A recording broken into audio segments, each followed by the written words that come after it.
ரொம்ப ரொம்ப ரொம்ப பாப்புலரான ஒரு காட்டன் வேஷ்டி பிராண்ட். ஆனா ஒரு காலத்துல அவர் அதை ஆரம்பிச்ச போது அந்த நிறுவனர் தலைச்சுமையா அந்த வேட்டியை எடுத்துட்டு கடை வீதியில போய் விற்பாராம். அந்த பஜார்ல இருக்கிற முதல் கடை அங்க போய் முதலாளி வேஷ்டி வேணுமா முதலாளி என்று கேட்கிற போது அந்த ஆள் ஒவ்வொரு நாளும் வெளில வந்து கெட்ட வார்த்தையால வெய்வார். ஏண்டா தினம் வந்து உயிர் எடுக்கிற போனா இவர் ஒண்ணு அடுத்த கடைக்கு போவார். அடுத்த நாளும் நிச்சயமா வந்து கேட்பார். இது பல நாட்களாக தொடர்ந்தது. ஒரு நாள் இவர் போய் கேட்கிற போது அந்த முதல் கடையினுடைய முதலாளி பயங்கர மோசமான மூட்ல இருந்தார். அவர் வந்து வெந்நீரை கொட்டிடுவேன் நான் எதுக்கு ஒவ்வொரு நாளும் வந்து கேட்கறேன்னு கண்ணா பின்னாடி இவர் திட்டிருக்காரு. இப்ப உடனே நமக்கு எல்லாம் இந்த சிச்சுவேஷன்ல நம்மள வச்சு பாருங்க, நம்ம எல்லாம் என்ன செஞ்சிருப்போம்? இவர் என்ன பண்ணிருப்பாரு?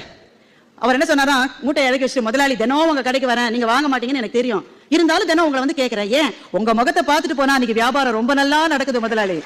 சின்ன விஷயம் தான்.